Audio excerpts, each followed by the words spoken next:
Did you move the tree? I am Crocman G. Crocman G. Who's Crocman? No, what? Does it feel like it's moved? Yeah, no, it's better now. You've got full greenery behind you. Sick. Full greenhouse. What's this, episode 6? Episode 6. That's it. Fucking hell. That's mad, isn't it? That's a bit mad. Welcome, episode 6. Welcome to episode 6. The topic of the week is social media. Social media. And filters. And explicitly filters. I can't fucking stand them. Before we obliterate filters, let's check in. Yeah, How are you? Fucking hell. What a week. Emotionally. Very, very, very strange week emotionally. Very unsettling. Very... I'll tell you what it has felt. Like there's been probably 3 dynamics throughout, and each one has their own challenges and their own things to face and sit with, which has been difficult, but also very much life, isn't it? Like you've got to try and facing different obstacles. They don't ever come one at a time. It's not like a game of Mario. It's normally 3s, isn't it? Yeah, it's not. Do you remember Sonic the Hedgehog, where you used to go over and just jump over things? Like Mario used to just, you know what I mean? It's not like that, is it? It's like everything comes at once, and then you've got to try and figure it out and spin the plates accordingly. But I think I've done okay. I think I've managed it and managed myself, and yeah, I think I'm out the other side of a lot of it. What about you? Yeah, I'm good. Obviously, there's always things that are difficult to process and go through, but I've found my way with processing things and dealing with things, and yeah, I'm good with my emotion. But I've had some really wonderful days over the weekend as well, so Yeah, that always helps. yeah, of course it does. But yeah, on the whole, I'd say probably some of the happiest days and memories I've made over the last few days, especially, which has been lovely, been beautiful. Obviously, there's little bits of difficulty that I've got that I go through, but I know I preach about it all the time, but it really is just down to the work that I do every day. It really is. I can't give it enough credit for what it does for me as a person, mentally, emotionally, especially emotionally, and to have a place within yourself that you can go and find out what's really going on, and you explore it every day. You knock on the door that you're afraid of every day to see what's going on and ask yourself how you're feeling at your core, without any distraction or anything else around you, all of it removed into an isolated scenario where it's just you and your feelings and your emotions, and having that space every day. I don't know what's better than that, apart from maybe the addition of ayahuasca, as we said earlier. I think one thing that we've sort of come to a conclusion of as well is, you know, your personal process for your own development and your own healing is very different to mine, but it has the same utility in the sense that, you know, mine is getting up early, going to the gym, doing my prayer, you know, trying to build a relationship of a higher power of my understanding.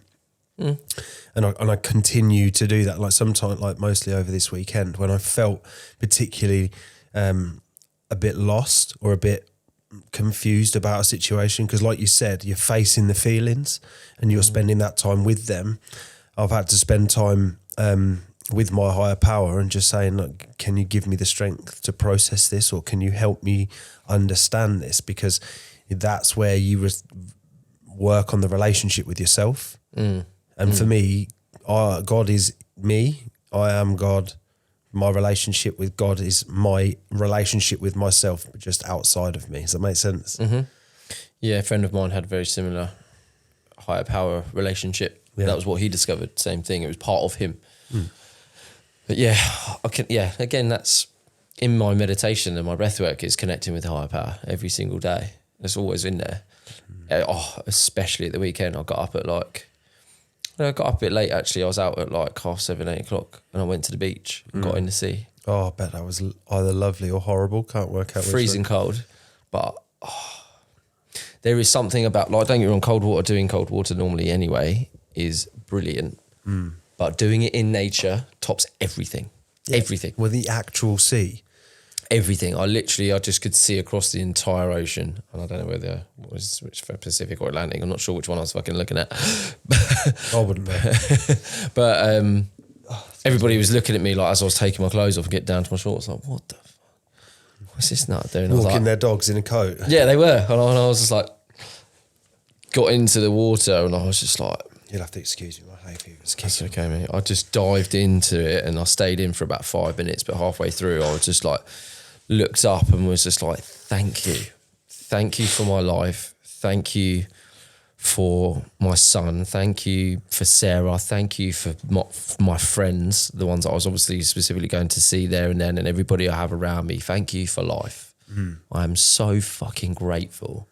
And I just felt unbelievable. It's just so, I can't describe how powerful it is to do that on a daily basis, but to be if I could live by the sea and do that every day, it'd be incredible. It'd be the best thing ever. Those thank you moments for me are so profound as well, because I've had them coming out of not only just retreats, but I've had them, waking up in the morning or picking the kids up and dropping them off and just being like, thank you, thank you, thank you, thank you, thank you. And I literally always, my hands go together and I literally feel so humbled by the experience of going, oh, thank you, thank you, thank you, thank you.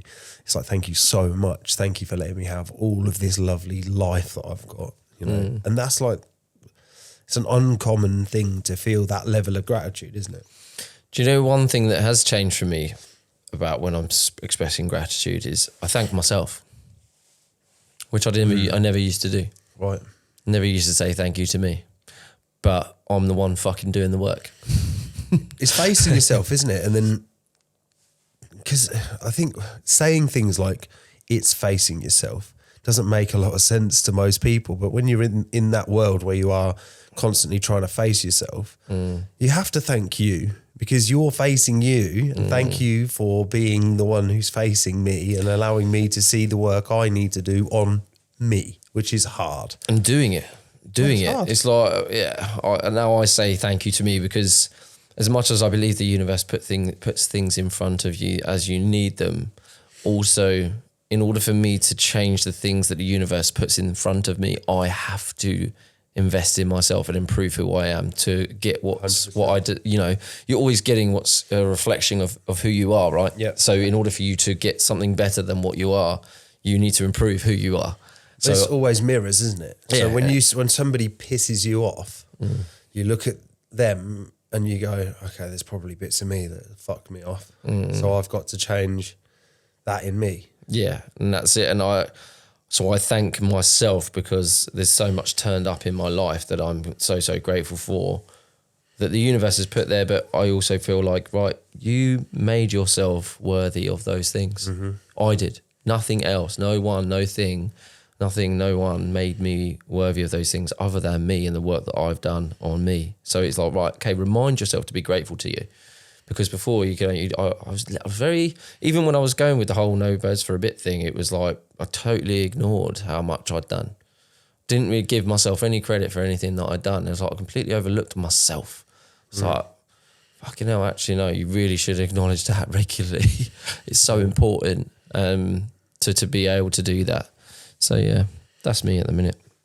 Well, I think that sort of moves us forward into the whole social media terrain, because for me, one thing I've started doing on my social media recently is being vulnerable, and not in the sense of oh, poor me.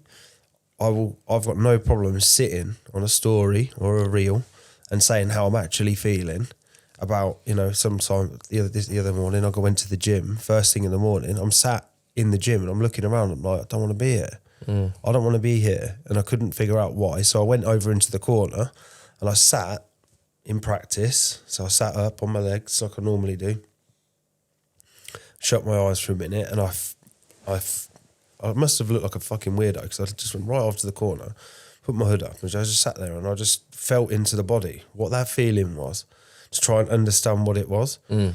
Because that's how your day starts bad. You know what I mean? If you walk around with that funk on you, I went and faced it. I went and sat with it, and I was like, right, okay, so what is it? And I understood that the feeling was just generally trying to overcome a few situations in my life, that becomes challenging, and I'm not hiding away from it with food or drugs or alcohol or, you know, any of the other metrics that you could normally fucking run away from it from. Do you know what I mean? Or you know better than anyone what that's like. You know what I mean? Yeah, it's easy to bury your head in the sand, but you can make burying your head in the sand look pretty damn good, because if you're doing it with things that look on the externally look good, it's quite easy to continue doing them and people support you in doing them, even though the reality is you're doing them to stop facing yourself. Distraction, yeah. The distraction element of, like, if we're focusing on, like, because you can look on some people's social media at the moment, and I can look on fucking loads of people's, and it's almost like a carbon copy of, you know, holiday pictures, and it's not even holiday pictures. There's an inspirational quote, and then there's a bikini fit picture, or like some inspirational quote and being in the gym. Do you know what I mean? Or there's something that's very similar. You know what I mean? And for me, the authenticity of an individual has been reduced down to, let's all look the same. There is, and the problem is it's normalised as well. Everybody's got this. The thing I hate the most about social media is that there's things wrong with it that everybody does, but because everybody does it, it's okay. Yeah. And that they fall back on, well, everybody does it. This is what it's for. So it's normal. No, it's just because everybody's fucking stupid doesn't mean it's okay to be stupid. Stuart, here's the first controversial moment. Can you just please snip this out? But you're right. And when I think the word stupid is probably... no, I'm joking. It's not stupid. I know what you mean. It's not stupid. I think it's ignorant. You know, it's like ignorant is the word. It's like, right, okay, we're all going to... Well, I think people are aware even, but they go, but because everybody else does it, it's okay. But it's like, no, it's not. If everybody was stabbing people, it doesn't suddenly be okay. It's not suddenly all right to stab everyone. Well, it depends where you are. You're right. But also, if you're in London or in the middle of London or in the rougher parts of any city somewhere where stabbing is like it's a thing. It's a cultural thing. Do you know what I mean? So now it's like, right, okay, we're all going to do it. Okay, exactly. Brilliant. Yeah, brilliant. Yeah. Okay, works great for everyone. Good idea. The purge. It's like, no, it's not. And I think obviously we're talking about filters as well with this, because it is I feel like it's just bad for everyone. That's my issue. I don't see any benefit in it in any way, shape or form. And I agree that there's healthy degrees to using filters and unhealthy degrees for sure. And my opinion on that is, if you're doing it here and there or now and again, sure, all right. And for the most part, you're posting real photos, sure. But if everything's filtered, then it's the multiple filters that get me. And it's more than one, yeah. Yeah, you can see. Plus makeup, plus filter, plus another filter. Now, I'm going to get Stuart, if he'll kindly do it. Not now, but I'm going to send you a couple of pictures I want you to put here in the podcast. I think I sent them in to you the other day. Yeah. So I went through my stories, right? And I there was a girl in there, and I thought, oh, fucking hell, gorgeous, right? And I saw at the top there's a filter, so I clicked the filter, put it on yourself, and I went, I just want to see what it looks like, and I was like, what the fuck? And then I went 3 stories down, same thing, clicked it. It doesn't make that noise, but I added that for effect. Yeah. And then the same thing. It's me. And I look like a woman. And I have bigger lips, eyelashes. My complexion's fantastic. Like, that's not who you are. So when you then, like, you're arranging a date with someone that has found an attraction in you, because that's how all relationships start, attraction. Yeah. Yeah. They found an attraction in you because you look a certain way, which is completely normal. I don't think that that's an abnormal thing. Yeah. Then they've met you and you do not look like that, and you wonder why you feel shit. When they don't call you back. because it's not you. Because and I think everybody goes through this experience. You know, you go on a date and you like the look of someone, and then you sit across the table from them and you've got no connection, or you sit across the table from them and they don't look the same. Like the spark's not there, and that's nobody's fault. Well, you're immediately disappointed sometimes as well the person knows, and the thing is, they're going to these dates knowing this. They know they don't look like it, so it's like. They must be so nervous or so like, oh, this is just going to go terribly. I know they're going to look at me and go, oh, fuck. Do you know what I mean? It's like, and that's sad. It's like, okay, just be who you are. Yeah. Like I said, my problem is there's nothing good from it. Nothing. No, it doesn't. Zero. It serves a minor purpose of potentially getting you more likes or engagement on your post. Even that is still not good, because they then feel the only way they're gonna get likes and comments is based on the filter. Yeah, validation, and then but it's based on the filter. But then, then it's not real. Of course, and then the filter. Then, we're in a very unique time where we have all these aesthetics companies, and look, and I don't have anything against it. You know what I mean? I'll preface this with this, right? I have nothing against, like, if somebody feels like, they're uncomfortable in their lips, with the way their lips They've got are. none. They've got none. Yeah, just to, do a little bit then. Just, yeah. If you've always felt self-conscious about your boobs or whatever, like for me, I don't like feeling fat and out of shape, but I have to treat that through lots of hard work in the gym and diet. And even right now, I don't feel fully comfortable, but I can accept myself for what I am.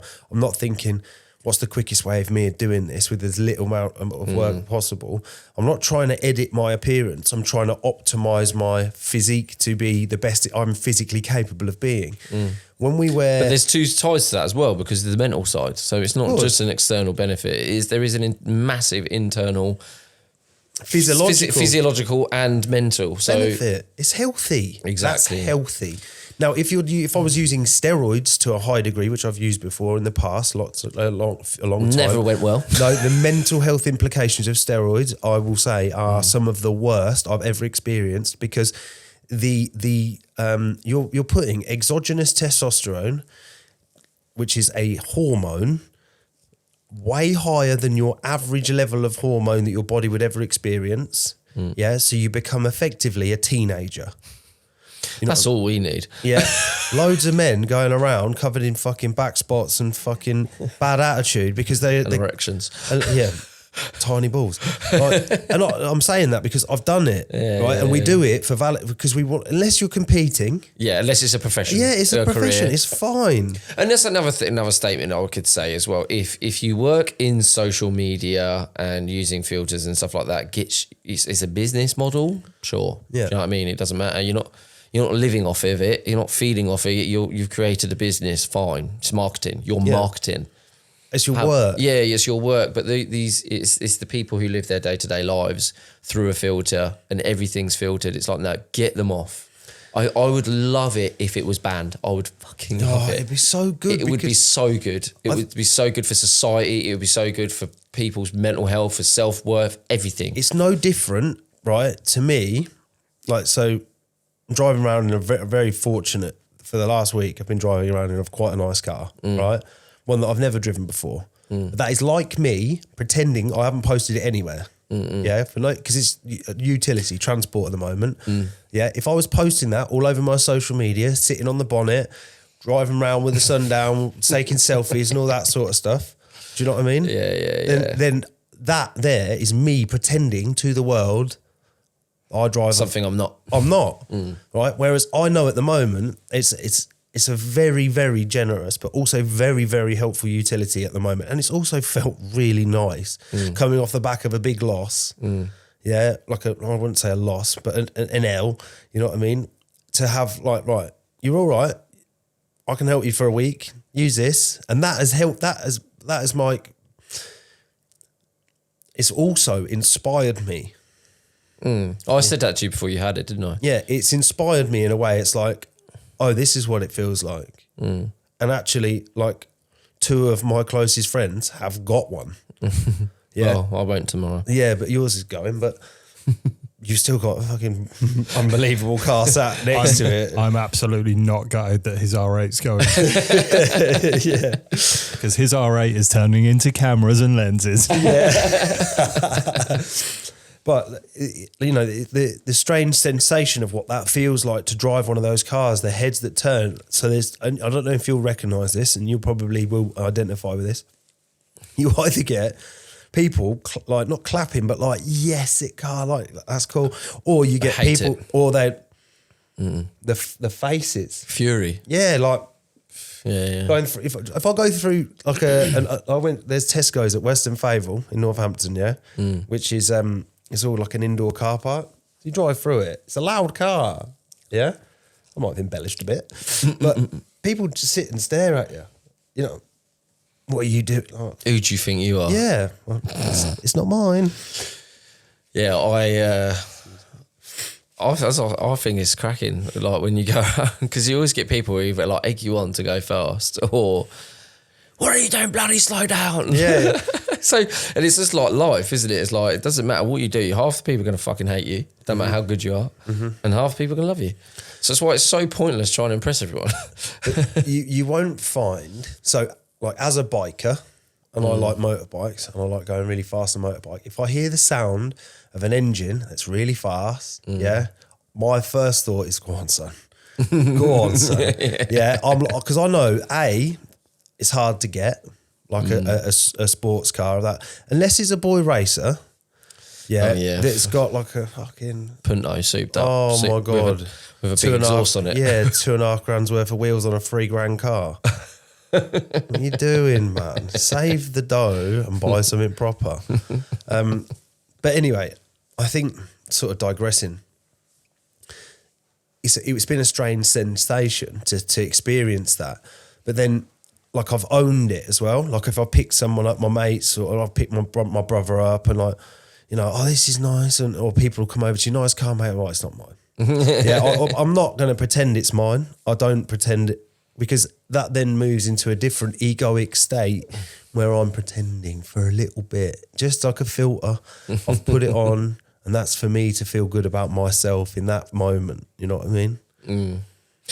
Yeah, it's a nice experience for you to have the car at the end of the day. But I think in comparison to the whole filter situation, it's just like, just own who you are. It's that simple. You don't have to be... The further and further you get away from who you naturally are, the worse you're going to feel about who you are. Isn't that the fucking truth? Do you know what I mean? The further and further you get from the reality of yourself, the less and less comfortable you are with who you really are. It's just like and that's what's the saddest thing about filters, is that the more they use them, the more they're used to that version of themselves that isn't real. And it's just like, and the problem is, like I said, the whole thing is they all fall back on the same statement. Everybody does it. But everybody, like, so if we look at the state of today's climate, right, with relationships, the percentage of people, like, so let's say mental health. Mental health, yeah. But it's all at like an all-time high of worseness. Yeah, worseness. Well, I don't know, it's not even a word. Articulate, yeah. There's more single women and single men with kids than ever in history, isn't there? Yeah. Like, so I have 3 kids, right? And no matter who I meet now, the chances are, the probability is high, they're going to have 1 or 2, maybe 3 themselves. So before I do anything, I have to have a vehicle to facilitate potentially 5 or 6 kids, because of the way that the culture is these days. Drunk, drug addicted, broken men, damaging women who are forever seeking a complete man through the medium of bigger boobs, bigger lips, Botox. Do you know what I mean? It's that synergy of, I don't know how to explain it. It's such a complex dynamic that I think the world is facing at the moment between people of our age, and the younger generation are going to be even more fucked. How are you going to cope with life if you don't know what on the other side of a phone a human contact is? Yeah, again, it's like we're breaking further and further away from reality with the technology. It's bad. It's so bad, and it's so sad. And it's why Yeah, I have such a vendetta with it, really. It's why I'm so passionate about being against filters and against, I even go as far as to say as selfies as well. I watched Ed Sheeran and he put it so perfectly. Like he said, like social media is essentially supposed to be a marketing tool, you know. And he said if he sees a friend of his or someone he knows posting a selfie, he wants to go, is everything okay? Yeah. Like, are you all right? Because you're posting, because the idea behind selfie is what? Unless it's, again, a business. If you're posting a selfie, unless there's an idea behind that selfie, if it's just a selfie, it's like, the goal is what? Likes, comments. Okay, why do you need it? Attention. I need attention. Why do I need attention? Because I don't feel very good about myself. I want people to tell me I look pretty. But it's tell me I look subconscious. I think it's better. It's good to preface it with this. None of this is necessarily Conscious decision, No, no. it's subconscious cultural behaviour. Yeah, and again, it's all fell back with everybody posts selfies all the time. It's fine. It's like, okay, it's not. If you really want to look at it properly and dig a little bit deeper, you're posting that because you want somebody to tell you or make you feel better, which I don't have a problem with. But if that's how you're feeling, call someone you love and talk to them and tell them, I feel really sad in myself right now. I feel really unattractive. To the point where I've just spent an hour getting ready to post a selfie so that people can tell me I look good. Did you know people can get barred from using Boohoo and fucking clothing companies, ASOS, because they buy fuckloads of clothes and then send them all back. And then they buy fuckloads of clothes and send them all back. Where'd that come from? Oh, for pictures. What the fuck? Clothing companies are banning certain people from buying clothes from them Because they're buying loads of clothes to pose in photos, and then it's so bad. It's a difficult one because I know this is going to ruffle a lot of feathers because there is a huge percentage of social media users that will post this content and feel as though they're not doing anything wrong and that none of this is true. There might be some who are starting to actually listen to what we're saying and go, they might have a point there. But some will be in complete denial because it's buried, and they don't want to acknowledge those feelings, which is understandable. But the reality is that I can't really see, I feel like these aren't opinions. I feel like they're more facts, I would say. Do you know what I mean? They're unspoken, uncomfortable truths about society. Like, if you think that me or Zach have never played in this world, we've played in the world. Yeah, we've done it. I had to go through, about 2.5, 3 years ago and delete about 15 selfies. Because I didn't want them on there anymore because I had, I was in it. I was on the merry-go-round thinking it was all fine and I stepped off and I realised actually, no, it's not. I think it's really not. When you raise your awareness, right, around who you are and how you understand what your self is. So we're not focusing us on our image to focus out in the world so someone likes us. What you spend the time doing is finding out how to like yourself as you are. And that does not mean, for the love of God, it's okay to, this is going to be controversial, it's not okay to be unhealthy and fat because it's easy to do, because it's not healthy. It's not, I'm going to be comfortable in my skin. No, what you're doing is you're excusing behaviours that are allowing you to eat and do what you fucking want. I feel like we might be poking Sam Smith a bit here. Oh my God, fucking wrap me up with fucking string and throw me outside of school. But again, bad. This is, again, it's so bad because he's kind of going, look, I'm an artist, I can express myself however I want. It's like, yeah, do that in your own fucking time.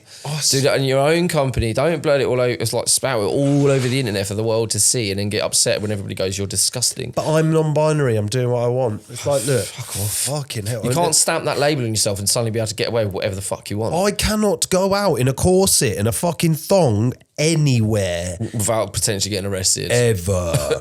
I would get arrested, ridiculed, set on, like, I'd have people fucking coming around my house, shitting on my doorstep. And it's not to say that any of those things or actions or behaviours are okay, but unfortunately that's the world and you have to live in it. All right? Sorry, mate. You've got to live in it. That's the world. Accept it. So unfortunately, you do have to a certain degree, behave in an acceptable way to fit within society. The definition of an acceptable human being in society should be, and this is going to sound again really complex.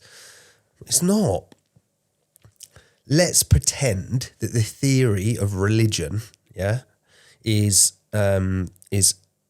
just one concept across the board, yeah. Well, there was only one religion. To be like as close to God as what you can, yeah.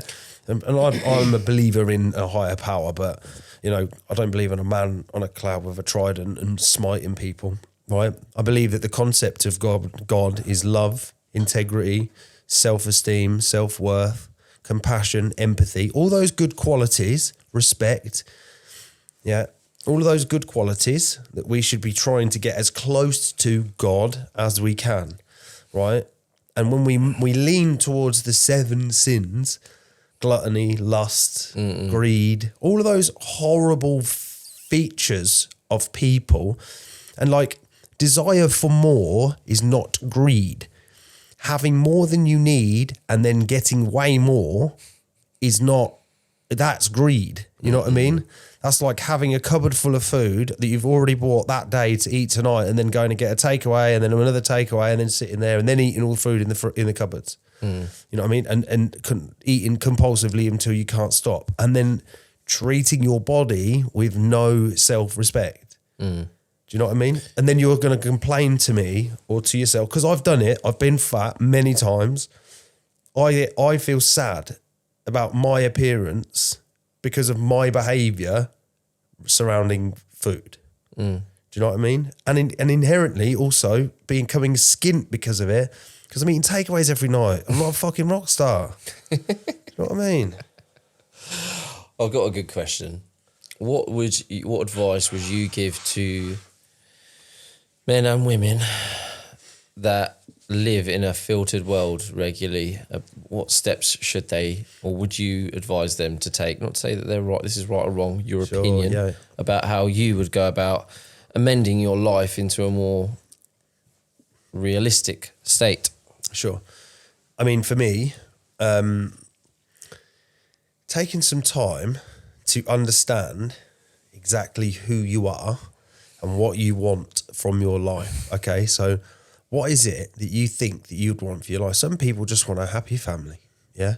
Okay, and if having a happy family is one surrounded by health and like going for long walks and going down the park and going on holidays and, having a nice time together and good Christmases and like that, then to me is somebody's specific model of life. For me, I have ambition, I have drive, I have certain behavioural things that have been conditioned into me that I am now facing to overcome so I can be the man that I truly want to be. And that's a provider, that's healthy, that's a role model to my kids, that's one with a good temperament, great friendships, the ability and capacity to own my shit, someone that is smart, intellectual, open, honest. You know what I mean? I have to work towards all of those things to get the life that I want. It's not an accident. So you think getting to know yourself better? Bless you. Excuse me. I wish I didn't have hay fever. So yeah, the advice would be to get to know yourself better. 100%. And you feel like that as a result of doing that, the need for filters may reduce? Well, if you know yourself better, right, and you understand that the path that you've been on throughout your life, and you wake up every day, you've been the one that's got up and faced it all. You've gone through the difficulty, you've gone through the breakups, you've gone through the cheating, you've gone through the drug addiction, you've gone through the abusive, or whatever you've been through, right? It's been difficult. And the day you get to look at yourself in the mirror and say, I fucking did it, I've made it this far, now how much further can I take it? You know what I mean? It's when we negotiate with ourselves over and over again. I don't want to get out of bed early. I don't want to go to work. I don't want to. These are all your responsibilities to take control of. Nobody's fixing your life for you. And I've learned that the very, very hard way. Yep. You know what I mean? What do you think? I think there's two ways of doing it. Like there's the ripping the Band-Aid off quickly. I would say the process of that would be delete your social media account completely, or delete every single filtered photo that you've ever posted, and don't post another one. Step one. Well, and don't post another photo until you've done enough work on yourself that you're comfortable with who you are, that it's one that you can post without filters. That would be my advice to anybody who lives in a very filtered world, or almost completely filtered online world. I would delete every single part of it, and I would work on myself hard and long to find out why I feel that that's the only way I can express myself on social media or show who I am to the world, and go on a little journey of self-discovery. And if that means you've got to have a year off until you feel comfortable posting a photo of who you really are and what you really look like, so be it. Take as long as it needs. And I think you're in that space, it will be quite painful, quite lonely. But in a very excelled, fast rate of growth would happen in that space. yeah. Especially if you deleted social media altogether. God, I think, imagine if they just said, we're banning social media. Everyone's lives would get better, I think. 100%. Apart from the people who obviously have a career in it. You know, when you see people you haven't seen for ages and they're like, oh, how's the new job going? I'm like... People would spend more time engaging with each other physically and via the phone, massively. You know how much I like contact on the phone. Like, I love talking to people. I love being of use. I love having I love my phone ringing and people calling me to either ask me for help or just to talk to me. And I like reaching out and speaking to my friends, right? Mm-hmm. But we established the other day, a lot of it's to do, can be to do with work and stuff like that as well. But like we established the other day, like I'm on the phone a lot. You know what I mean? And we looked at your phone talk time and my phone talk time, and we were like, it's probably something to look at, that is. But that's self-review. Well, I said, because I was saying to you in the car earlier, wasn't I? Like, anything that you're doing that is... It's the same with anything and anyone. If you're doing anything in an unhealthy way and have an unhealthy relationship with something, so what we're talking about with the filters, that's a dependency, right? Yeah. I am dependent on filters and selfies and social media for attention and validation.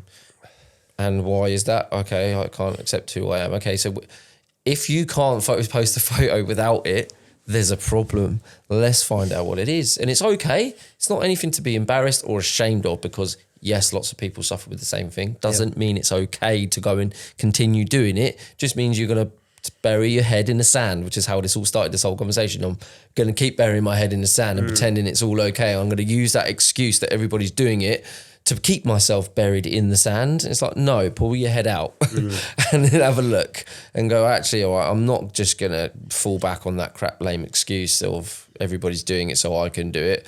How about I just want to understand why I feel compelled to do these things, why I feel so unworthy within myself that I can't actually show the world who I really am and what I look like. It's true vulnerability, though.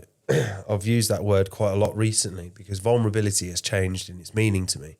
Being vulnerable is not just fucking getting soft and being a bit of a fanny.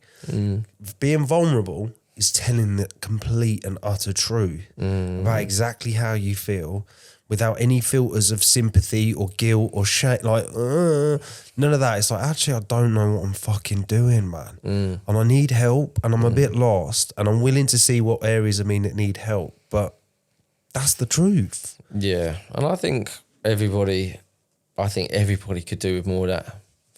Everyone. I just think it's sad how people have felt as though that's a problem. And it's a problem to admit pain.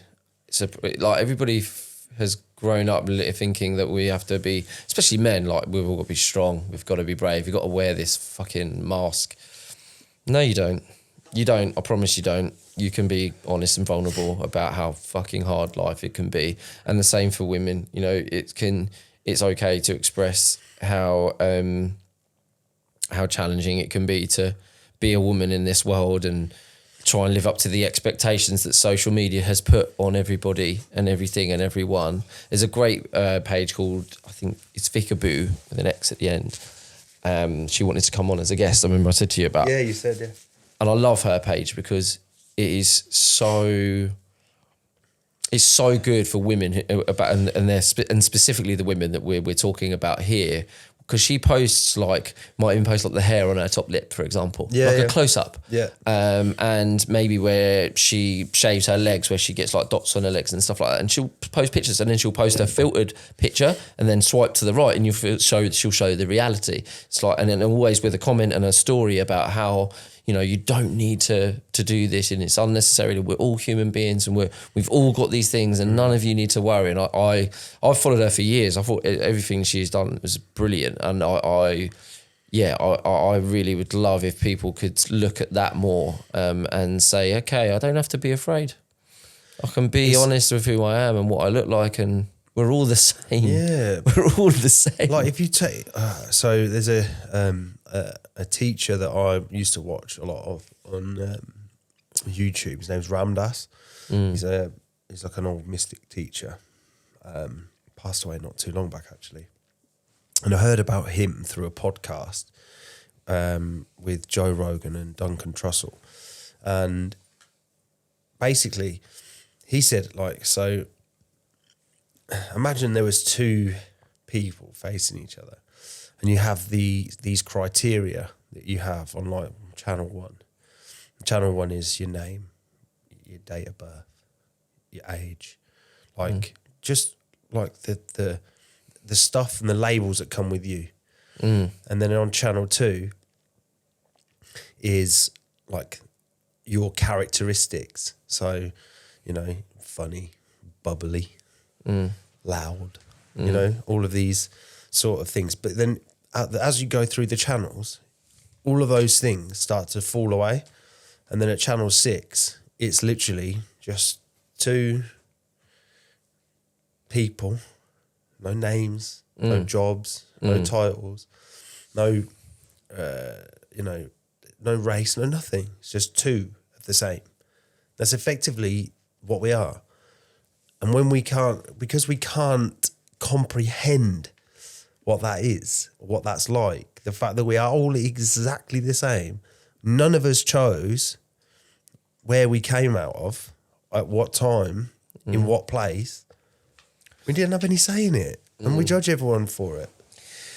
Yeah, it's a funny one as well, because the world's quite accepting these days. Do you know what I mean? There's probably never been a more accepting world of different cultures, genders. Bloody hell. I'm going to say it. It's overly acceptive. Yeah, exactly. So I feel it's actually a kind of a false fear that people have around being accepted for being who they are and what they look like, because people, let's say you're not the most typically handsome or good-looking person in the world, but you're going to just be honest about who you are and show the truth, no filters, no this, no that, and just have a laugh with life. You'll see that and be like, brilliant, love it. I'm going to be engaged with that. That's my personal view anyway. So it's I think, and more so than ever as well now, people are stepping away from that fakeness, and it's not an ideal, it's not desirable anymore, and everybody sees through it as well. So it's you're not really fooling anyone anymore. So I don't really understand why it's still. Well, I do understand, because it was things like Geordie Shore and fucking yeah. All of those programs that glamorise fakeness and drama. Culturally, we think life should be EastEnders. He's cheating on her with Karen, and then all this. Now we're down the pub and we're getting fucked, and we're fucking arguing about this, and then while we're doing that, there's a burglary going on off the garage. You know what I mean? It's not everything has to have a massive plot twist. Imagine everybody really just found a way to just communicate with each other. Imagine we all just got in a big group. There was 50 of us, and we were like, well, if we're all honest, we don't actually fucking know what we're doing here. None of us really know what we're doing. And actually, if we all just figured out a way to fucking help each other and help each other understand ourselves, and the world's going to be less clumsy. You know what I mean? If somebody is struggling with their weight, you know what I mean? We could say, there'll be a group of people, be like, come on. If we're honest, you're misusing rich tea biscuits. You know what I mean? Or if there's someone that's drinking too much and nobody else was, but because drinking is so culturally acceptable, there's got to be a way that we can start opening our eyes to the world as it is. Yeah. I think we're a bit blinded with social media at the minute, aren't we? Without so many people more people are waking up to what is happening, but how do you address it on a larger scale? Well, obviously we're doing our little bit here. But it's like, so I can assure you, I'm sure you can agree with this, that if you're watching this and you've got an emotion come up about it, yeah, and you're going to get angry in the comments, right? You have to ask yourself about what is it that's upsetting you? Is it that you think that we are pointing at a group? Is it you think that we are saying that everyone's fucked? Is it like, you have to ask yourself, like, how much truth is in what we're saying? How much of what we're saying makes sense? If it doesn't make sense, then ask the questions like, okay, so why is everybody, this wasn't done 20 years ago, why is it now culturally acceptable for everyone to filter every single fucking photo they do? It's just... Is that a weird question to ask? No, it's not. It's not normal, and it's not. I think anybody who's been challenged now by the things that we've said, like I've said to you before, it's like it's revealing people. If people get triggered, it's revealing something about you and where you're at mentally about that specific point. It's nothing to do with them. Yeah. All they've done is held up a mirror. So if we are triggering you, all we're doing is holding up a big fat mirror to your face and going, that's where you're vulnerable and that's where you need to go to work. So you're welcome. True. Like, and yeah, you're right. And I think it's probably worth like just discussing the point of a trigger, because if you don't understand what a trigger is, right, to me, a trigger is if something offends me or something upsets me or something makes me angry, I have to go away and look at that. So it doesn't have to be immediate, because I'm sometimes able and allowed to get upset. I am allowed to feel emotional, but I have to go away, think about that, and then try and associate why I felt that feeling and what in me and my past, in my childhood trauma and my whatever part of my makeup, that button that was pressed, why I can start to then console the inner child or the infantile part of me that can't manage its fucking emotions around something someone else said. That's all it is. Yeah, my perception of trigger is when something makes you react to a situation that,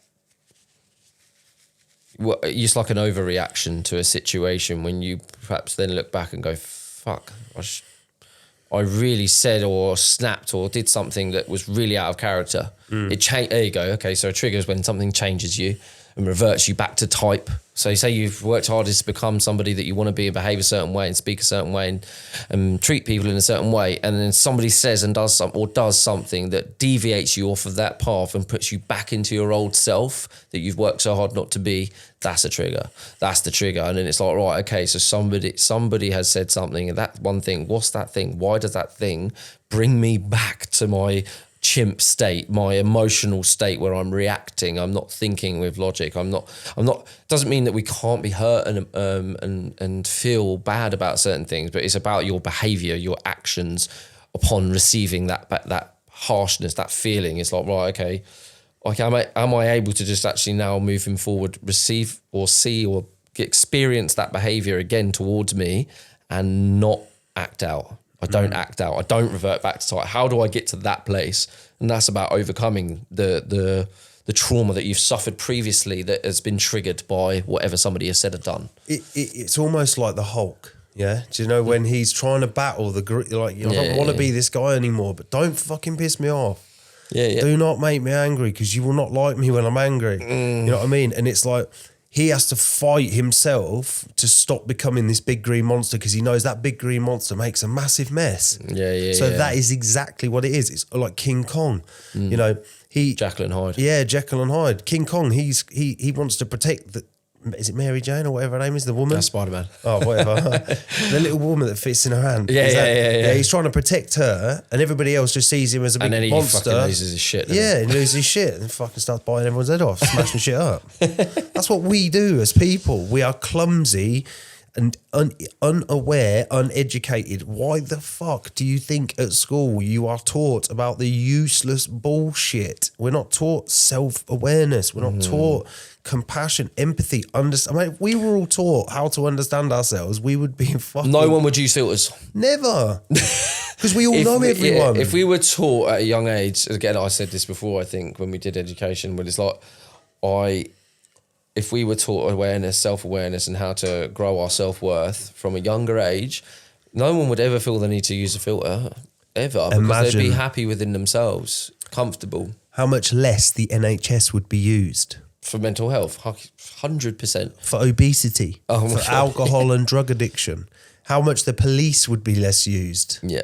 Because everyone would 100%. have a narrative of understanding a self-worth principle. Stu wants in. What do you want, Stu? Come on, bro. I'll cut this part of me talking out, but just as a prompt, don't. It's just good. as a prompt for you, which I think will be an excellent point for you to start discussing.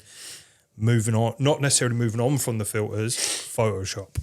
Photoshopping the shape of the body, making the waist tighter, making the bum bigger. Yeah. I see it all the time and it pisses me off. I don't really care about that shit, but Yeah, that it's pisses editing, me off isn't when it? I see that I don't want you to because they edit have any all of these this. 15, No, it's perfect. 16-year-old girls that are looking at that, and obviously I'm about to have a daughter.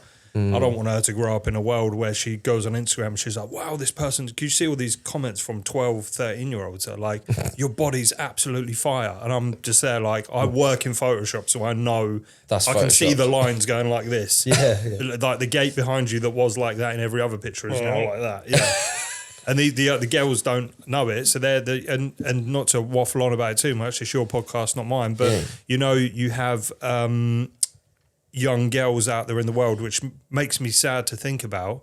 Young girls that end up becoming anorexic. Or making themselves sick after they eat dinner because they want to look like this girl who's actually just photoshopped in every picture. What? Nothing good can come from it. Nothing. Nothing. It's only bad. Nothing good comes from filters or photoshopping. Yeah. Editing the reality. There's nothing good that can come from it for anyone involved. I think it's a very good point as well, because there's extreme levels of misdirection and deception upon what somebody actually looks like. Like, quite a few years back, I was talking to this girl, gorgeous. She was on the telly, gorgeous. So I was dating this girl. Well, I was speaking to this girl a few years back, and she was absolutely gorgeous, right? And I met her in real life, and I was like, certain profiles look different. And like she had the jaw filler and the lips, and I was like, because she was on the TV, and I was like, you were perfect on the TV. You're not saying you're not now, but Why have what you happened? changed? What's happened? And she's very, very, very insecure and very, very like, and she feels that way. And it was like, I felt so bad because actually, gorgeous and a sweetheart as well. This is a good point that you've brought up, because we didn't really address this either. What is even sadder as well is when somebody is, say, typically very attractive to the most common eye, that they also still need to feel the need to filter everything, or go and do something like that, filter up jaw filler, lips, fucking God knows what else you can do these days. And then they've either ruined themselves, or the fact that they still just can't live. They're not comfortable in themselves. And it's like, the filters and the filler and everything else is just pushing you further and further away from the solution to the problem, which is really just how you feel about yourself. And I think this is a fair point to make as well. Like, we're not aiming this in order to be malicious or hurt anybody's feelings, right? Because it's what, like, if you lined up 250 men and you got a picture of 20 women, right, and 10 were filtered and fucking and whatever, all conventionally attractive women. Yeah, but then there was some that had filler and all that sort of stuff, right? You would find that most men are not attracted to the fake look. No. And the ones that are probably a bit fucking broken in themselves, and they want a plaything. Yeah. You know what I mean? The geezer that would fucking order a mail order bride, the one that's going out with the fucking lady boys at the weekends. You know what I mean? So, yeah, like spending fucking grands every month, banging brasses. Like, we've over-sexualized our culture in a time where we need more connection, not less. And connection isn't sex. Intimacy isn't sex. You know what I mean? Those words have been confused in our culture and they've lost all meaning. It's just truth, really. That's all. Intimacy is truth, isn't it? It's like realness, feeling each other, knowing each other, being... We've been intimate, but in a conversation where actually it's been like, oh, fucking hell, I actually see who you are a bit more now. You know what I mean? I've sat on your bed first thing in the morning and cried my eyes out. You know what I mean? And in a vulnerable state where it's actually like, it's a point of acceptance. Like, fuck, this is what I'm actually feeling. It's okay. And it's okay. That's it. It's just okay to be that way. It's okay to feel that way. And it's weird to actually bring those two narratives together, saying that like that's the reality of where a lot of these people might actually be. Do you know what I mean? It's like, that's where you need to go. I'm tired of putting on this fucking makeup every day, and I'm tired of feeling like I can't put a bikini on, or I can't go out. I don't know how to dress. I don't know what to do. I don't know who to be. I don't know how to get a date with somebody that I like, and where am I going to get my heart broken? Like, there's all this shit. Like, why the fuck are we pretending like none of this exists? Yeah, I think it's the message really is to get across to the people that are in that zone is that you're going to be accepted and loved for who you are. You should never be afraid of your truth and express. And if you can't express that truth to the world right now, it's okay. But just don't express anything right now. Just let it go. Put it down. Like I said to you earlier, put it down. It's not serving you. If you're living in a filtered world, in a filtered online profile life consistently, put it down.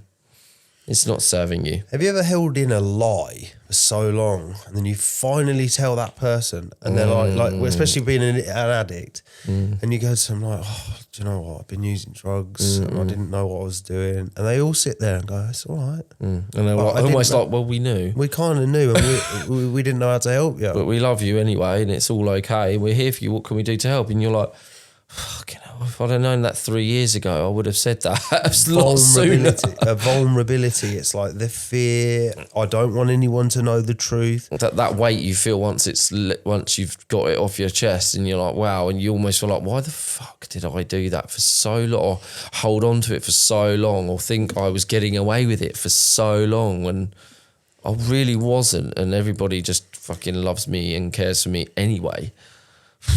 Brilliant. Brilliant. Wasted 3 years. But how much time is wasted considering the filter to put on a photo? Oh my God, the time of as well, the amount of times, how many unused selfies must be there in people's cameras? How many millions, billions of unused selfies? How many fucking of the same photo? Again, yeah. Slightly different. Oh, that's the one. And then you're wasting your life. I'm sorry, I'm gonna be brutal. You're wasting your life. But we've all done it, and like it's fine. But when we look at the truth of it, like if we lay the cards on the fucking table, right?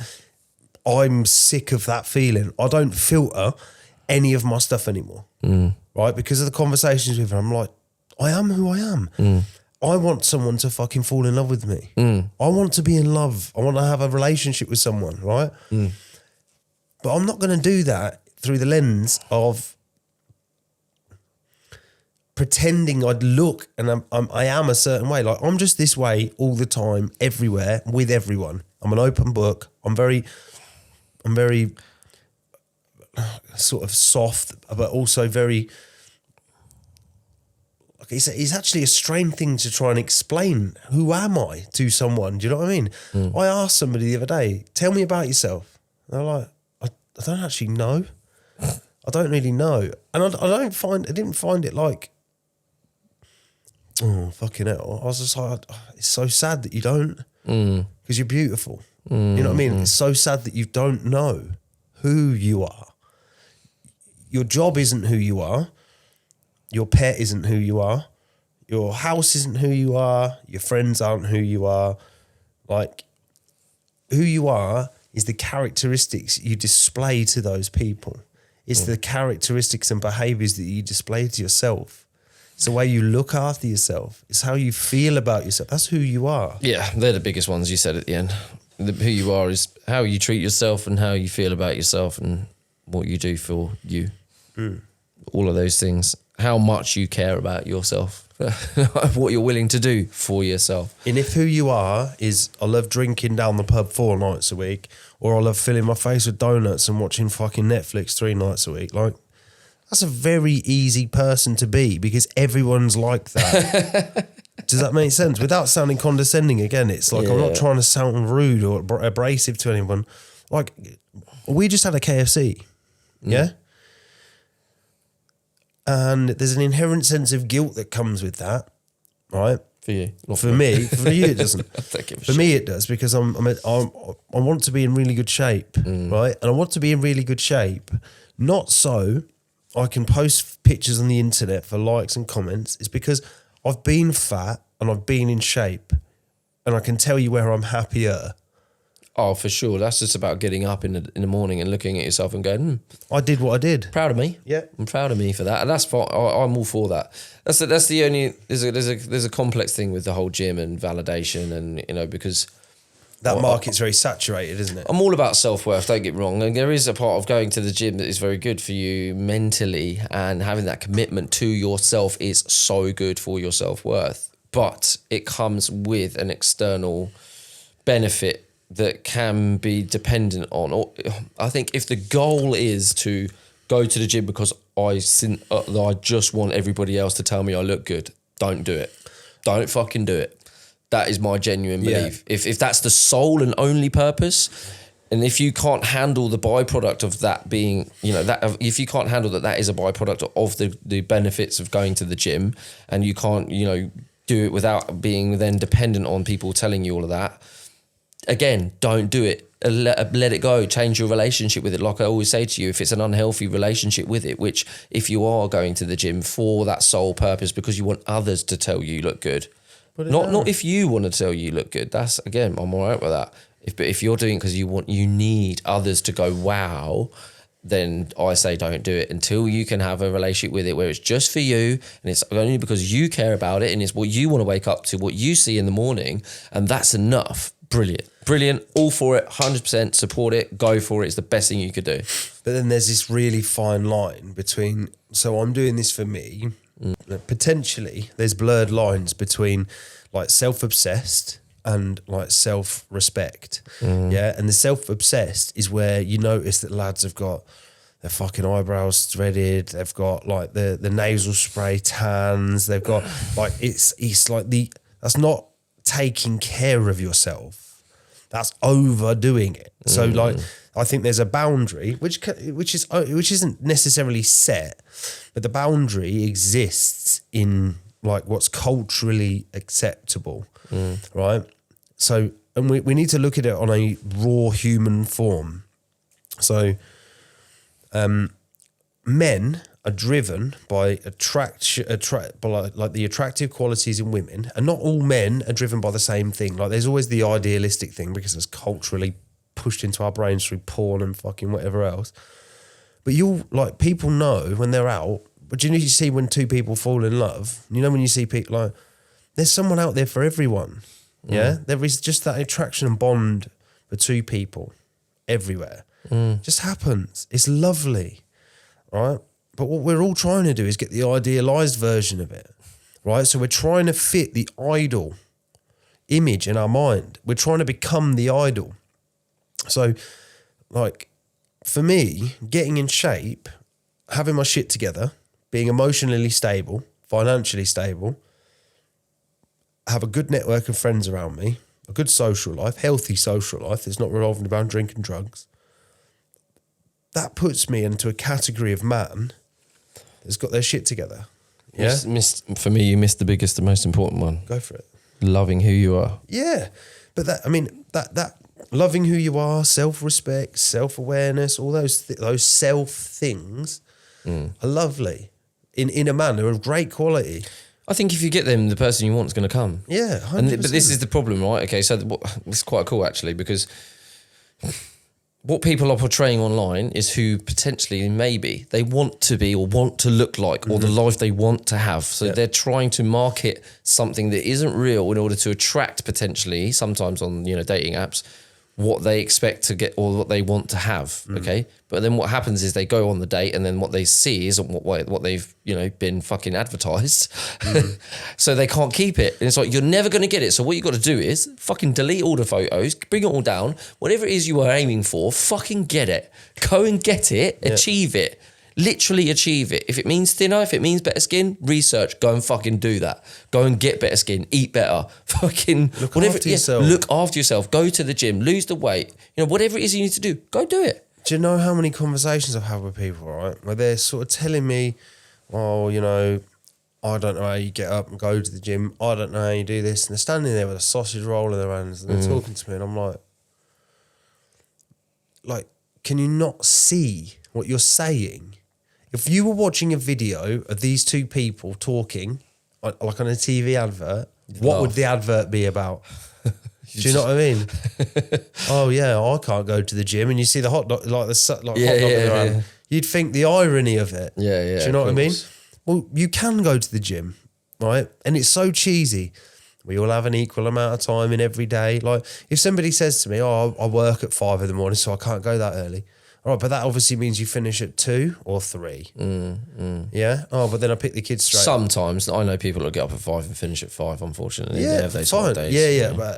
But we also know that person has a very physically active job. They also have a choice to not eat Greggs and fucking Morrison's cookies and all day. They've got a fucking option to own the fact that that's the type of work that they want to be in. If they don't want to be in that type of work, when they get home at 5, they could probably spend an hour or so, maybe, at their own leisure, figuring out something else they can do. And no, I don't mean crypto or Forex trading or fucking, I don't have nothing against any of those things. Yeah, I've tried them all because I wanted to get rich quick. Yeah. But actually, Again, it still takes fucking lot of work and years of practice. And people don't want to do it. They want to do it all now. Yeah, everybody wants to fucking, like I said to you before, there is no shortcuts. There isn't. It doesn't exist. Like, you might think you're getting away with it, or you might, but you're not. You never do. It always comes back. It's like, again, even that example again to say, the universe doesn't allow shortcuts. You're posting the fake photos to shortcut, what it is you really want to look like.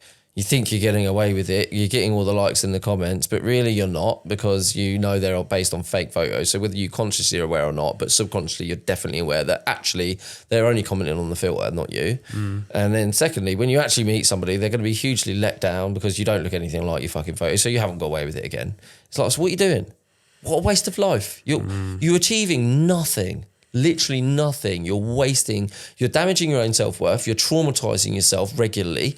You're letting yourself down. You're lying to the world, lying to others.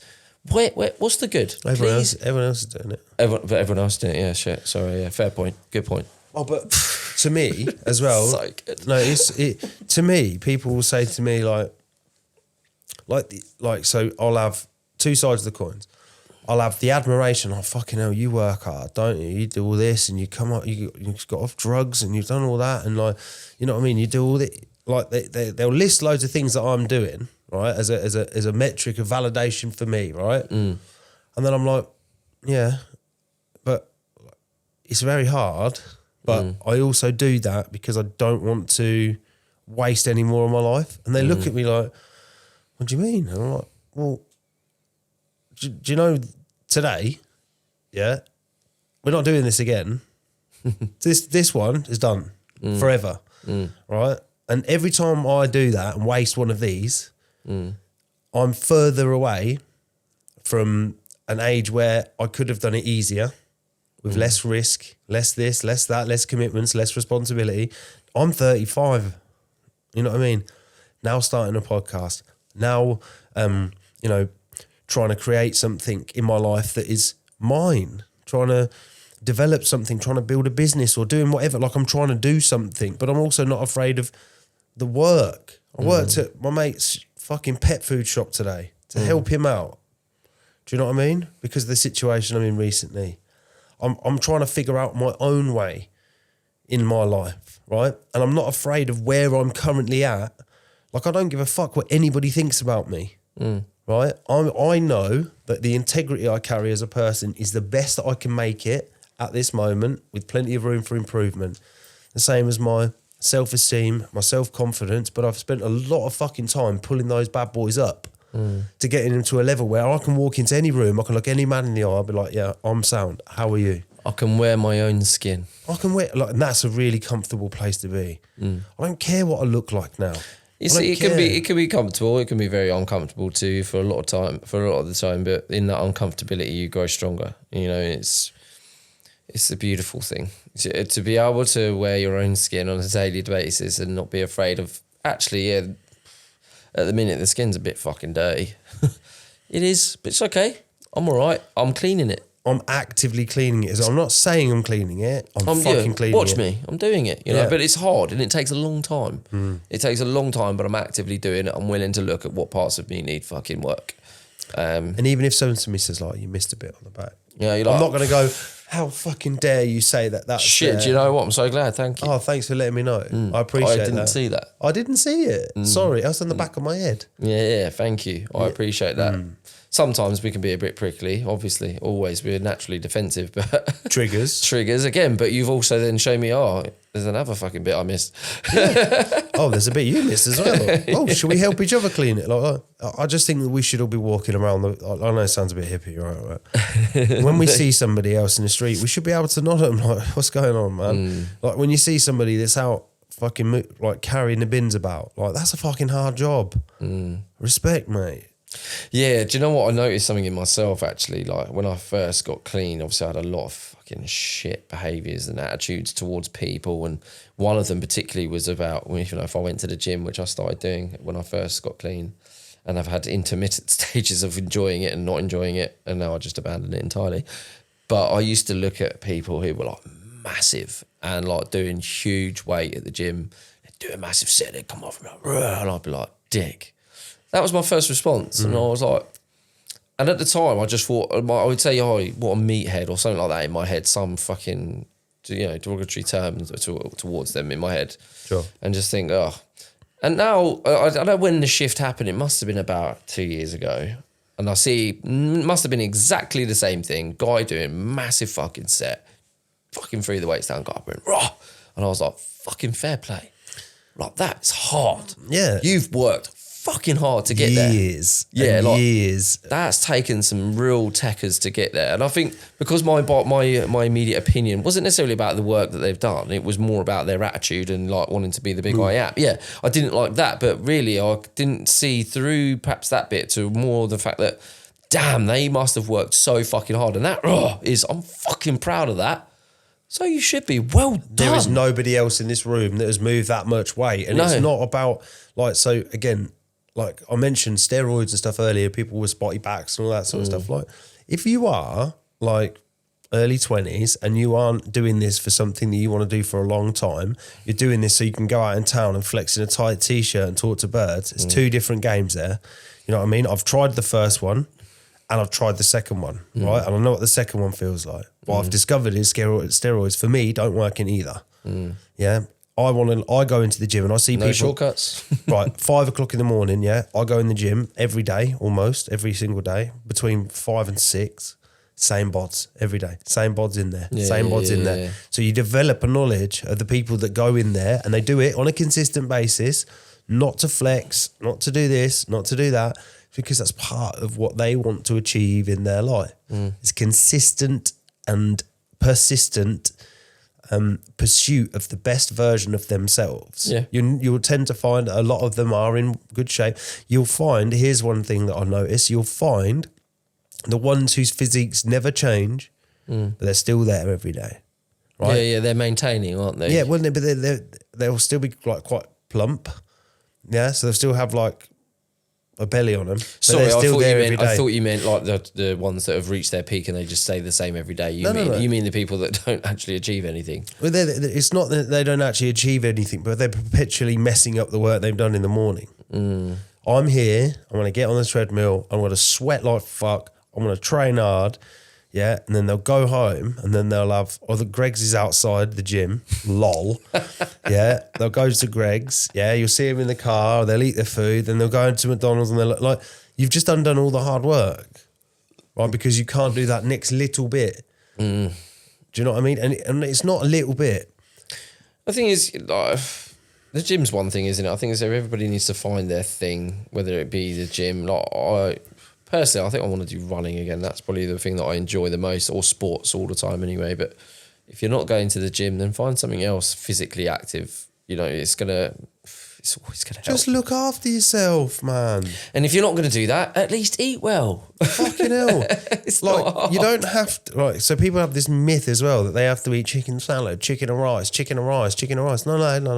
That's easy to cook en masse when I'm prepping, right? But I will also make it taste good, like get a fajita kit, put the fucking sachet in there, taco seasoning in the mince. I've got a really good question. Just cook en masse, and that's easy for the week, and then I know exactly what I'm eating every single day, right? Because when I'm lean, I'm going to give myself another 6 to 7 weeks, right? And I'll be absolutely shredded, right? Because I want to. And I also want to spend a summer in that condition, right? Because I've always wanted to do it. Yeah, and I've let myself down so many times. This is now in spite of my old goals. Does that make sense? You're competing against yourself. It's me against me, and I've got in shape loads of times, right? But I've always done it like fucking winter. November 21 was the last time I got in really good shape. Why? Christmas. Wrong time. Get fat straight away. Christmas. So you want to be able to do it where everybody can see you. I want to be able to do it in the time of year where it's appropriate to wear shorts and fucking t-shirt, and the hard work that I fucking put in is on show.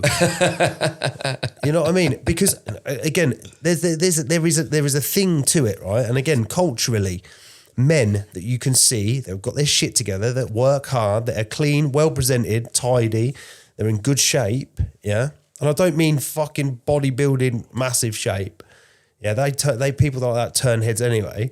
I just want to be like, I want to be seen. I want to, my self-respect is I want to be seen by others as I am. Hardworking, sensible, head screwed on, not out drinking, sniffing in the pubs on the fucking weekend. I want to be in good nick, and I want to leave at a reasonable time.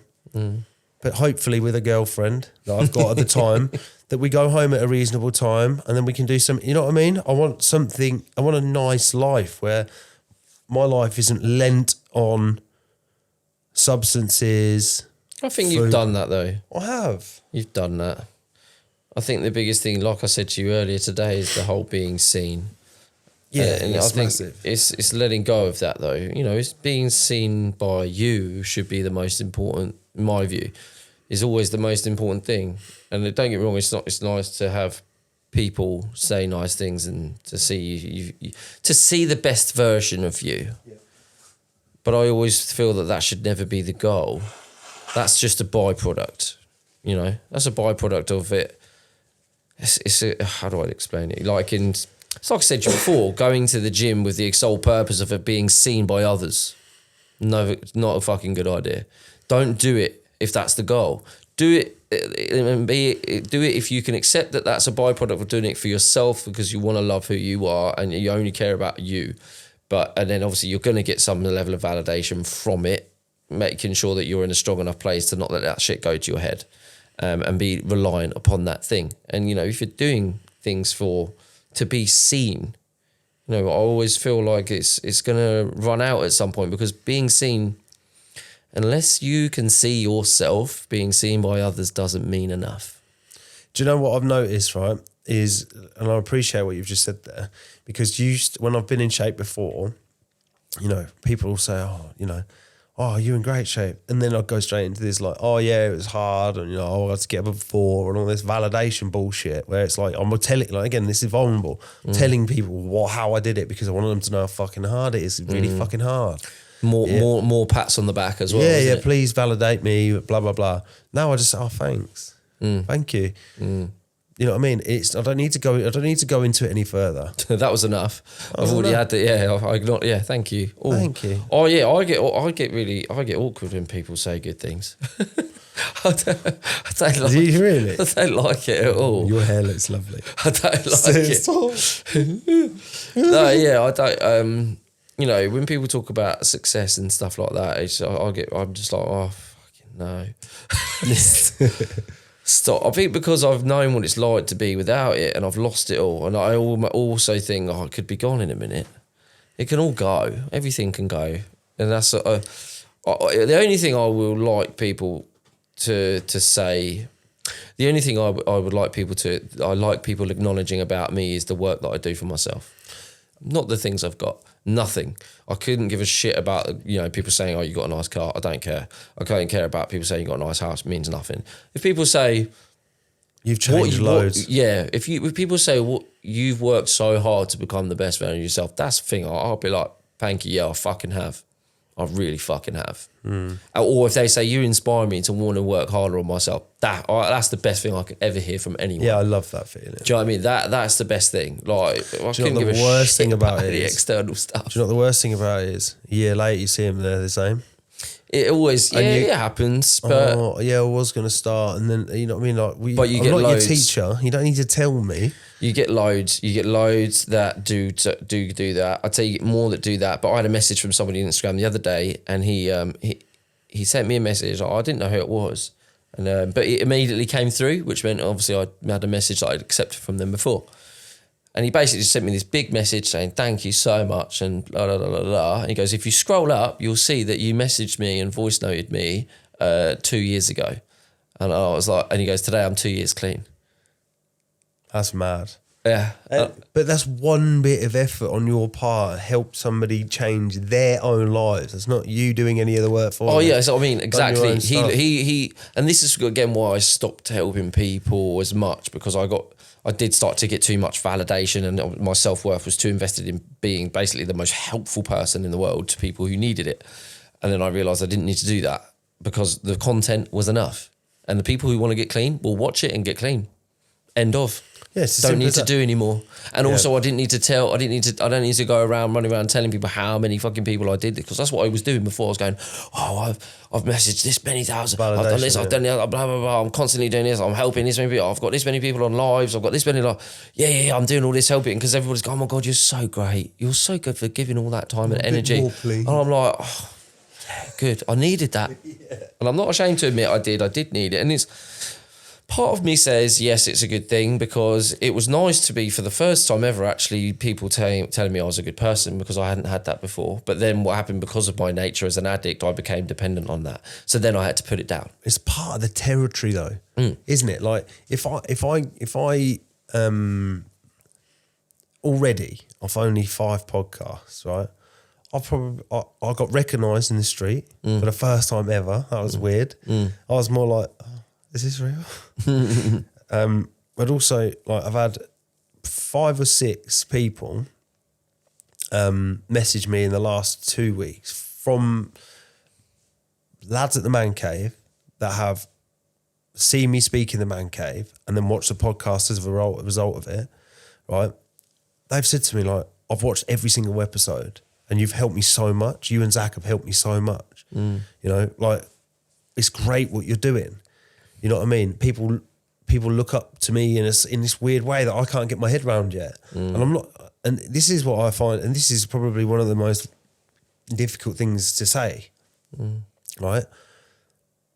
I'm not doing this because I want to be someone special in the world. I want to be a multi-millionaire. Like, for me, I just want to.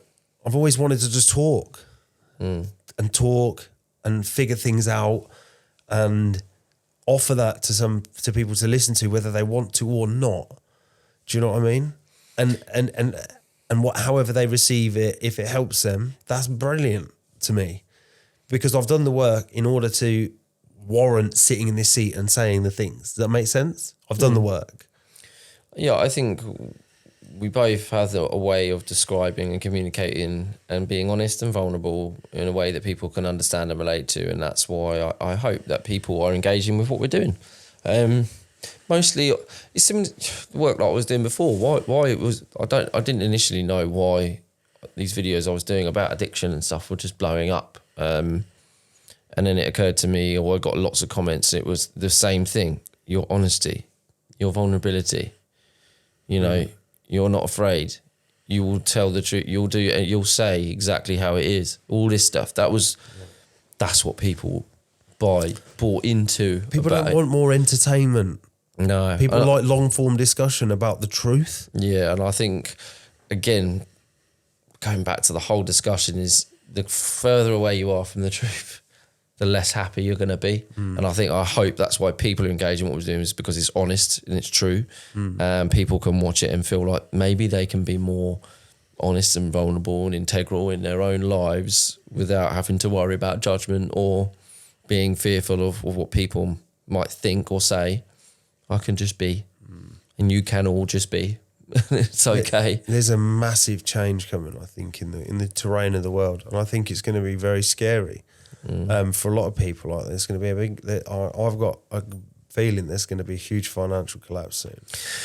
It's on the way. I saw something about it in about a month's time or something. It's supposed to be entering a huge recession, but that has been said for months and months. But and months. It's to dull people down to it. They say, "Oh, we're in a recession." Like, we're going to experience.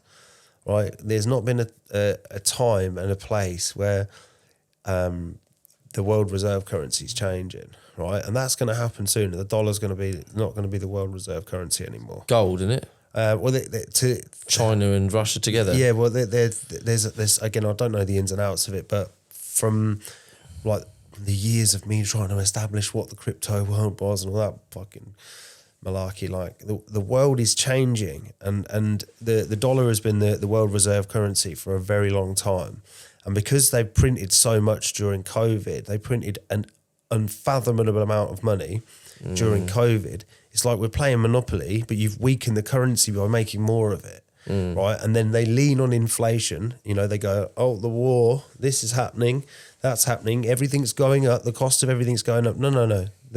The power of our money is weaker. Yeah, that's all that's happening. And we're playing a fucking game, and we're not the leaders of the game.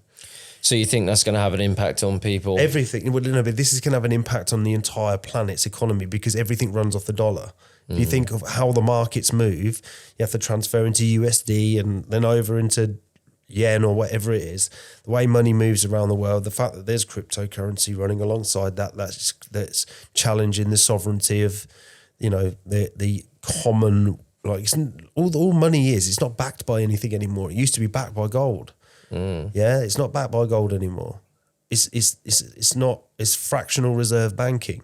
You know, I've come from finance as an industry, and the best way for them to generate and bring new capital into the world is to lend it.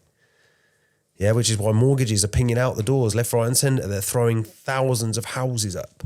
They're pinging them out the door as quickly as possible at 0.1% or whatever the fuck the rates were, 1%, 1.49%. What do you think the impact on society would be? What's the biggest impact going to be? Well, the Jobs. From my understanding, so we're going to go into a big depression because there's going to be a run on the banks, I believe, because... What does a run on the banks mean? So they did it. It happened in Greece or Cyprus not so long back. I don't know if you remember it. Like, people will start to go and take their money out the banks, and the banks only have a certain amount. That's sort of fractional And people reserve can't get banking their money. because they don't have it. Yeah. They don't have it. They haven't got. Don't print it anymore. If It's digital. everybody in Northampton or Milton Keynes went to the bank and said, "Can I have all More my money?" money, I can't. They were like, "We haven't got it." Yeah. Like they've got it in a fucking vault somewhere. No, No, they they don't, don't yeah. have it. It's fucking numbers on a screen, and we think that because we can take 300 quid out the wall. Why do you think we can only take 300 fucking quid? You should be able to go up there and say, "I've got 10 grand in my bank." Beep. You should be able to take it all out. That's why That's why I spend all my money. yeah, it's just fucking. What's the point in it? It's a fucking game, and we're running around in this game thinking, "Oh, look." But the sad fact is, we are in a game, and we have to play the fucking game. And if you can either choose to play the game or not, you can choose to sit on the sofa covered in fucking Watsits, watching fucking Hollyoaks.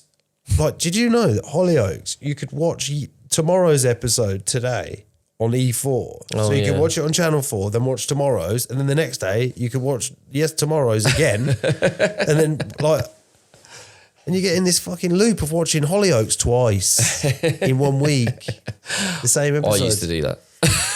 But it's like immediately minding me. I wonder what Tony's going to do today, and I wonder what's going to happen here, and you know what I mean? Who's going to be addicted to drugs this time, and who's going to try and rub the pub? Like, again, it's that high intensity narrative that we get stuck on whilst we're filling our faces, yeah, and getting involved in each other's shit and arguments and bad relationships. And actually what we should be is a community of loving, helpful, supportive, kind, considerate people, right? And it's a really challenging thing to do. Communities, it's not going to be possible to a certain degree like it used to be, but what do you think people can do outside of a community that's going to help counteract that kind of behaviour? Stop traumatising your fucking kids. Like if generational trauma, if you imagine it's dropped down, you know, granddad beat grandson, great beats fucking granddad beat, you know what I mean? It just moves down the line, yeah, and it gets down to me, my brother and my sister, yeah, like it stops there. It stops there. Yeah, I understand because that. we're not doing that. So, like, as long as let's talk about the society that have already, say the ones that have already been traumatised, and obviously that they're not going to pass that down. You know, similar to me, we will have a choice whether we fix ourselves or not. But I guess what's the goal now? Like you're saying, everybody's going to be sat on sofas and fucking watching shit TV and probably falling into the world's going to fall into a depression, and we're going to be a bit fucked. What should they be doing in that situation? Well, firstly, I'm going to say that I don't really have much of a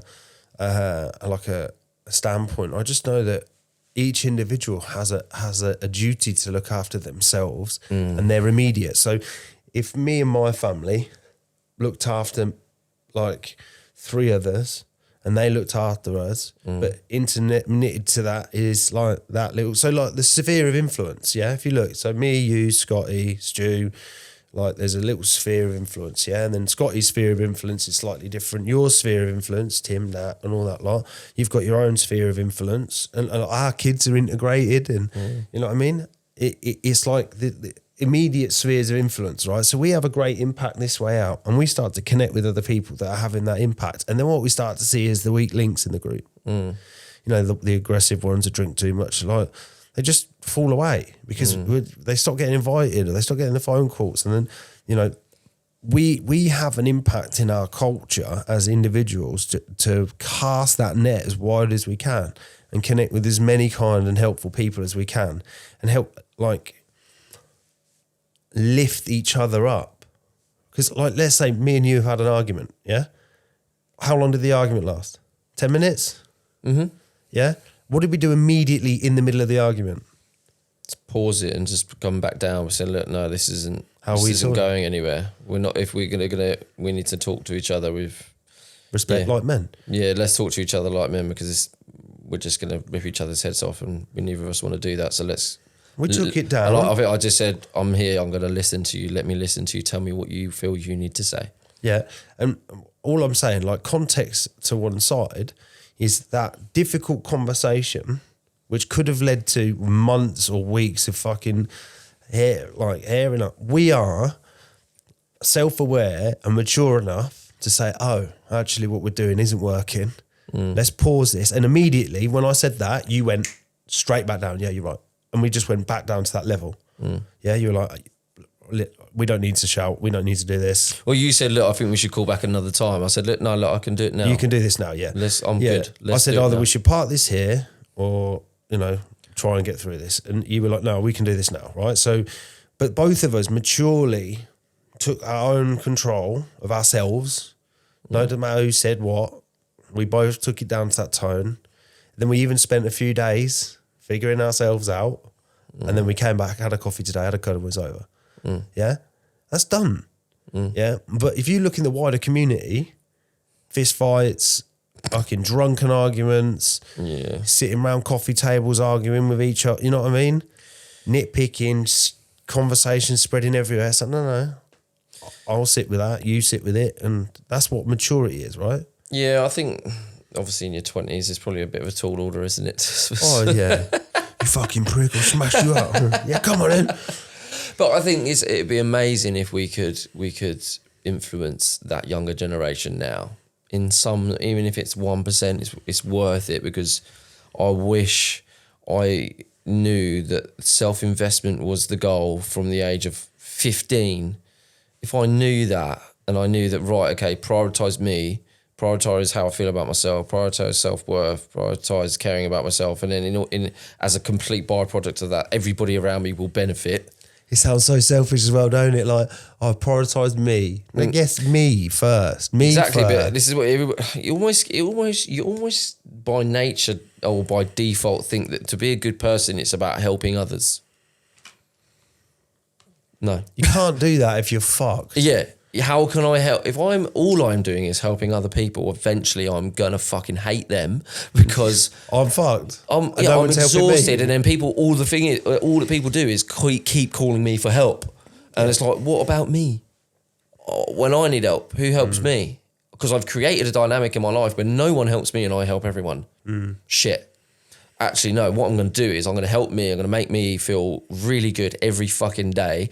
And then what's left of my energy, I will preserve for the people that deserve it and the people that have earned it and also the people that really need it.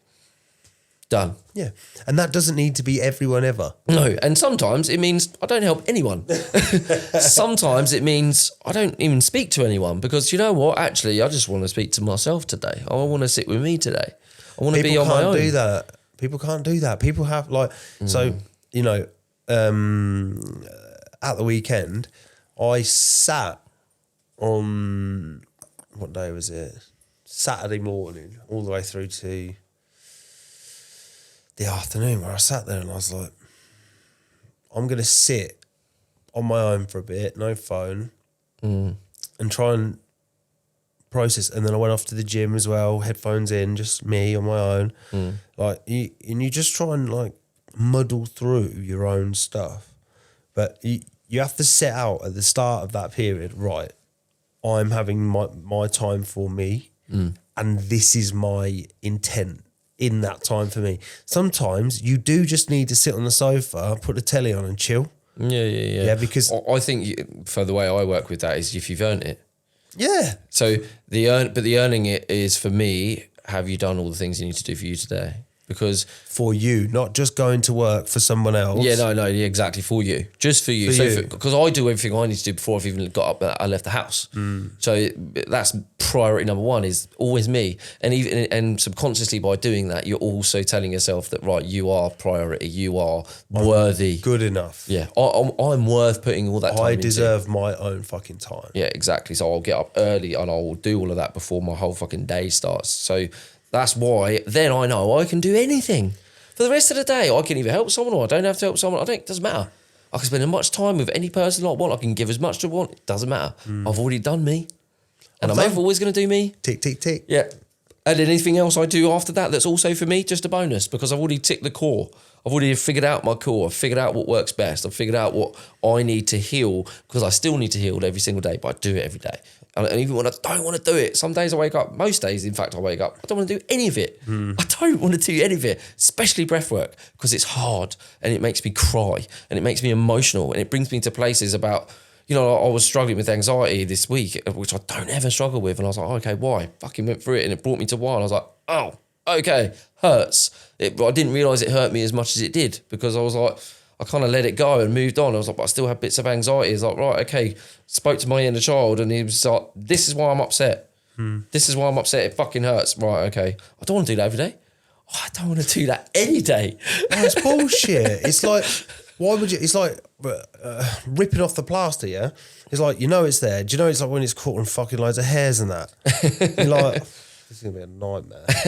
Yeah, and you think about, oh, I'll just get a hot kettle, put water on it, warm it up a bit, soften the I'll try and make it easier. Yeah, I'll try and make it easier. I'll No, delay just it. fucking get it off. And like, you know, it's that taking your time for yourself. Like, I've got kids. Yeah, fine. But imagine turning up to your kids really fucking happy or much better than you possibly could imagine you could be because you gave yourself that time. It's so important. I would rather turn up to picking up my son late because it meant I could do the things I needed to do for myself so that by the time I'd been with him, the time I had was quality time where he had 100% of me. Instead of me turning up late, turning up on time, tired and miserable Flustered and frustrated, and then he doesn't get the best of me. Do you know what I mean? That for me, I don't care. If you can disagree with me all you want, because he got an extra 20 or 30 minutes with you because you turned up on time. Yeah, but then the rest of the day was fucked because I was miserable and annoyed and disappointed in myself. So I felt sad and crap, and he had to deal with just I've done half that so of many me. times. So many times. My poor kids have had to I've had people say to me, I'm not going to name any names, like, why can't you just be present? I'm like, that's not my default setting. Yeah, that's not my default setting. My default setting is I really don't know who I am. I'm a bit lost. I haven't got a clue what I'm doing, and I've had a hard week. Like I've never figured this out, right? But now, like, I can see my kids, yeah, and I can get on my knees and I can say, "Oh, how are you, mate? How are you?" And like look them in the eyes, and I'm actually listening, and I'm not like it's not like I think. ADHD is a very interesting topic, right? Because ADHD to me it seems as though we all get distracted very easily, yeah. And ADHD, the amount of cases of ADHD is through the roof, yeah. Because people are seeking the diagnosis while they can't fucking focus. But they have attention spans of 10 seconds because of Instagram and fucking Facebook. Our attention span is so short. We wonder why our body's seeking dopamine so quickly because we could be doing anything and then our brain's off. You're off somewhere else. You know what I mean? That's not our fault. It's the way we're learning. Those fucking phones have never been in history ever. You know, that's why I don't have it on my phone anymore. That's why I have two phones. So I don't carry Instagram or TikTok around with me anymore. But we've never had it. Do you know what I mean? Yeah, so I've taken it off now. That's a smart thing to do. But most of humanity have never done that because they don't know how. How far are we in, Stu? 1 hour 46.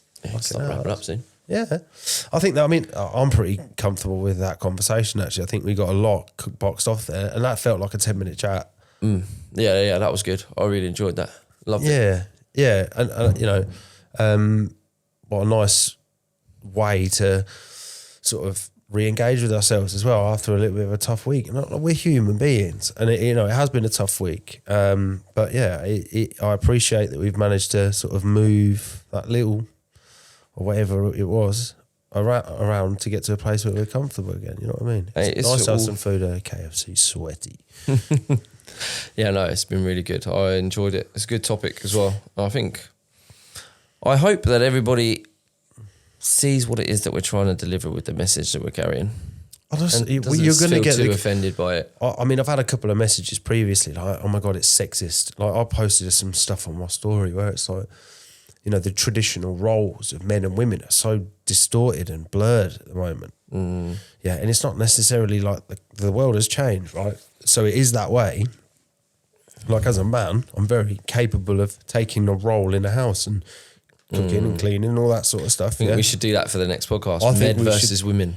I'd love to as do in that. roles and responsibilities. Yeah, I think because again, it's going to be a fucking massively controversial one, but I love talking about it because it fucking makes sense. It fucking makes sense to me. And again, there'll be a whole community of people. It's almost like they're waiting for people to talk about it. Like, oh my god, I'm so offended. Yeah, Tina, put the fucking keyboard down. They're probably the ones with filtered photos.